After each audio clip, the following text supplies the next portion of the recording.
Assalomu alaykum va rahmatullohi va barakatuh. Aziz vatandoshlar, sizlarga hozir Xonni joyini ko'rsataman. Xudo xolasa, uyi ekan o'sha davrda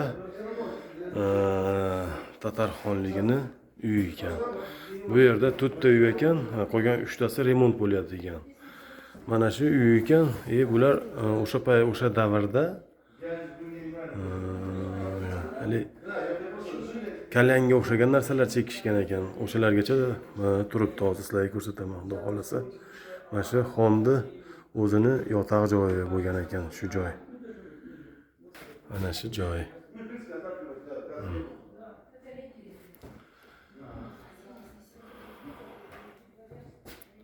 Bizda Amir Temur davrida Amir Temurga o'xshagan unchalik buyuk bo'lmasa ham shu Tatar xonligi bo'lgan. Mana shu joylar mana.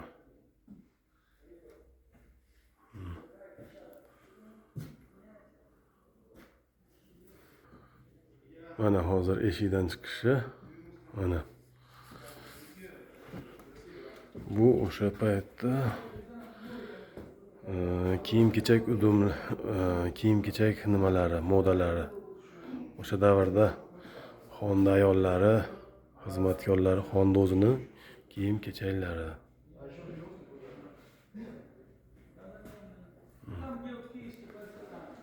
Mana shu joylar.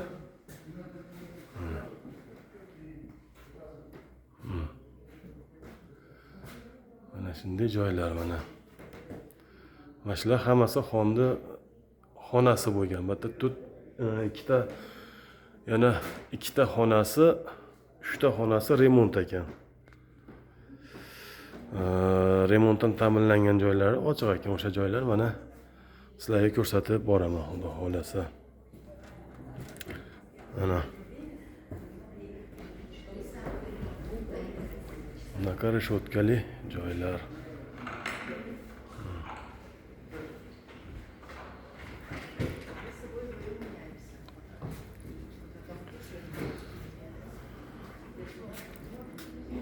Mana shunaqa dvorlar.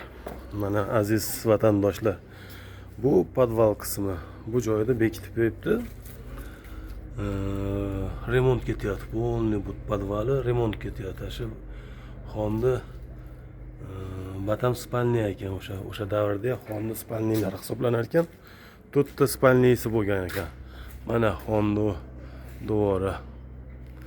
Devori o'ta baland bo'lgan. Balandligi где-то 10 metrda tevasida yuqorida bo'lgan. Atrof devor polni. Mana shu polni Xonni joyi bo'lgan. Dvores. Tatar xonligi. Mana bu joylar polni remont bo'lyapti, polni. Bu joylar hali 2 yil bo'ldi boshlanganiga. Hali ham remont ketyapti aziz vatandoshlar. Mana eshik, kirish chiqish eshigi bo'lgan. Mana shunaqa joylar mana. Polni mana devor hammasi. Mana shu kulib turgan joylar.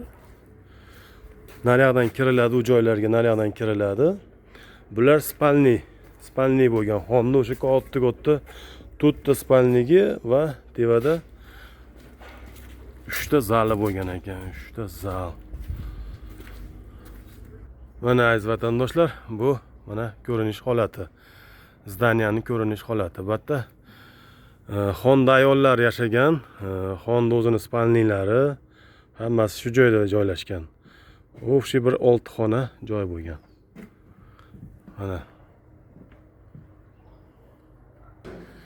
Mana aziz vatandoshlar, mana fontan deyilar ekan. Sizlarga hozir ko'rsatib beraman. Fontan. Bu fontanni qurilish sababi o'sha Xonni ayoli, xotini, endi biz tilda xotini, ayoli vafot etganda shu fontanni shu ayol uchun qurgan ekan, mana shu ayoli uchun. shu fontonni qurgan ekan. Keyin bu joyda bunday qilinib suv tevadan bunday tushib turib, bunday ikki yonga bunday tushish sababi, bunday bo'linib tushish sababi o'sha xonni ko'z yoshlarini hisobga olinib qilingan ekan.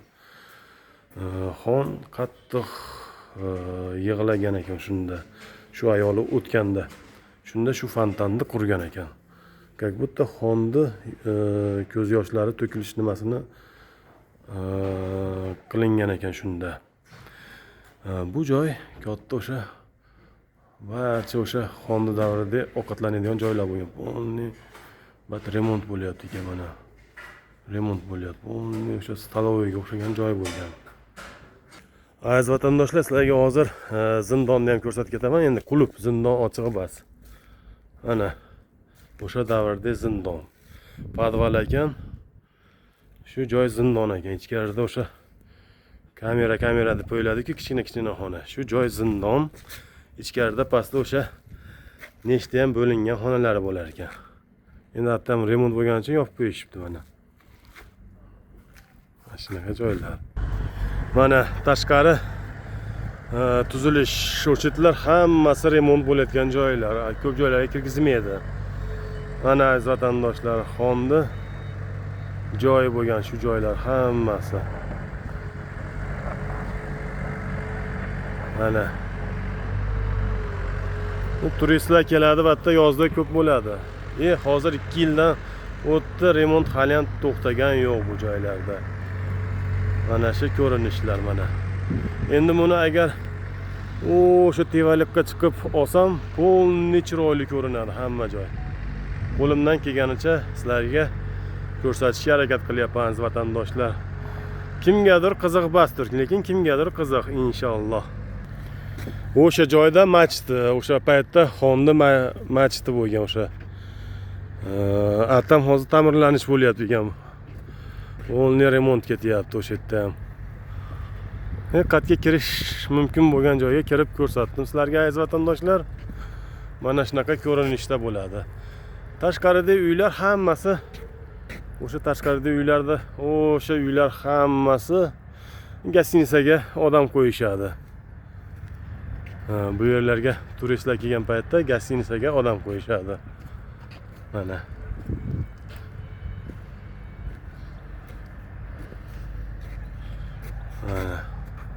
Mana aziz vatandoshlar, mashq holatda ko'rinish. Hozirgi men sizlarga gapirgan joylarim o'sha zdaniyani jicha qismida. Keyin naryoq tomonda ko'rsatdim sizlarga ichkarida. Qolgan joylar hamma yo'q. Yopiq ekan, remont bo'layotgani uchun mana shu xonni saroyi ekan, mana shu polni hamma joy. Mana machitu mana shu. Bu joy sizlarga oxirida ko'rsataman. Bu joy u tomoni polni o'sha xon davrida o'tgan insonlar ko'milgan qabriston. Qabriston polni. Xonni qabristoni mana naryoq tomonlarda ko'milgan odamlar. Mana aziz vatandoshlar, shu territoriya где-то 5 gektar, 6 gektar atrofida ekan bu joy. Mana o'sha paytda pech, mana o'sha davrlar. Mana bu ham xonni o'g'li ekan. Mana xonni o'zi. Mana.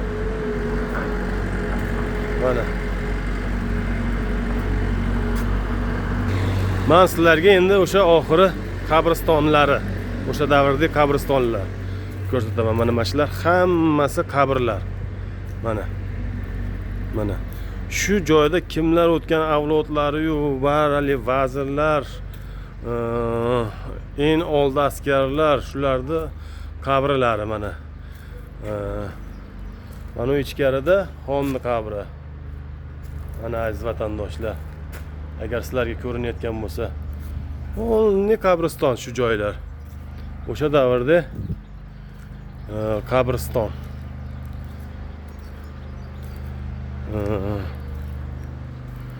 Beton va toshlarda Qur'ondan yozilgan Qur'on kitobdan olingan nimalar mana.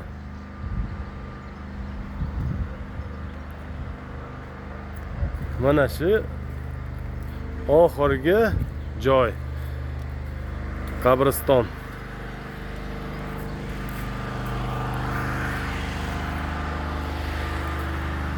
Yoqadi deb o'ylayman.